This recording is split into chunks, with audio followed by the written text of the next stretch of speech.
ready to multiply your fig plants. Well, with this simple method you can turn one plant into many, so let's get started. First, let's talk about cutting selection. You want to make sure your cutting is around 6 to 12 inches long, or 15 centimeters to 30 centimeters long. You want to use semi-hardwood growth, which is last year's growth. The best time to take your cuttings is late autumn or early winter when the tree's dormant, which means it's got no leaves like this, so it's not in a growth phase. When you're selecting your cutting material, you want cutting material that is about pencil thickness. You want to cut below a node. This is where the new growth will come out from. As the cutting starts to wake up or break dormancy, it'll push energy down the stem or down your cutting to help roots form from the bottom. Now this first cutting is significantly short, but it should still do the job. Just remember 6 to 12 inches is an ideal length for your cutting. Now all you want to do is grab some seed raising mix and also a small pot to pot it up in. Now seed raising or propagation mix is the ideal choice here because it's light and airy and it drains fairly well, which is exactly what you need for cuttings of this type.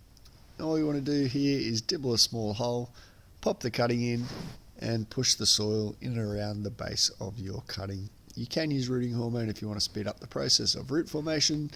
Now I'm going to take one more cutting here just to make sure, because the success rate for these guys, depending on what you read, can be anywhere from 50% to 90%.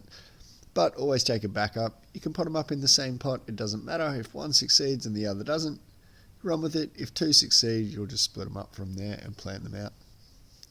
Now when you're taking your cuttings, just a quick tip, make sure the sharp blade of your secateurs is on the side of the cutting that you want to keep, so you are not crushing the base with the bypass side of your secateurs to help roots form from the bottom. Now give it a good watering once you're done, keep it damp. If it dries out, your chance of success will go down, so make sure you're checking on it regularly. After a few weeks, the roots start to come through, and this one took off quite nicely. The other one failed, and that's fine. I've potted it back up. There's still green, a little bit of green in the shoot here, so I'm assuming this one will kick on as well. Now fig cuttings normally will root and shoot within 4 to 8 weeks if they stay warm and moist. So just keep an eye on them, keep the water up to them. Once you see roots start to appear at the bottom and new shoots start to grow, you are good to pot this little guy up. And if you enjoyed the video, give it a like, share, or make sure you subscribe.